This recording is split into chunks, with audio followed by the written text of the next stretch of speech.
要乡亲，你甲看，哪会甲这个流动便所彩礼的人行道呢？苗栗3义最近开1600万，甲河川坎挂来起这个停车场。也毋过民众发现讲，原本彩礼的空地啊的3个流动便所，煞改彩礼的新铺好的人行道顶。毋若歹看，这个路搁甲这个路搁互便所砸掉咧，行路行到一半，还搁踅去伫大路顶，真危险。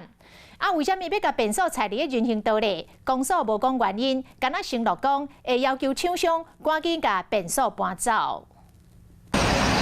3个流动便所放伫多铺好的人行道，拢无位通行。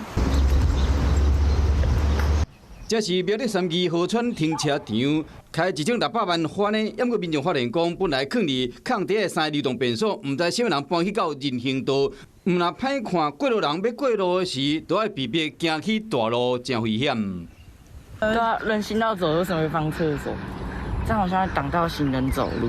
就走那步道要弯出来，刚好车子又来，又是太危险了啦。这个很难看啊，可真的是这几天摆的啊。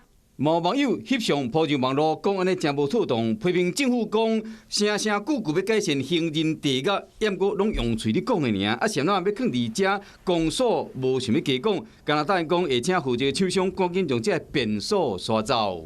Hello， 我是易景，想要抢先掌握最及时的新闻资讯吗？赶快按赞、订阅、开启小铃铛，锁定华视新闻的 YouTube 频道。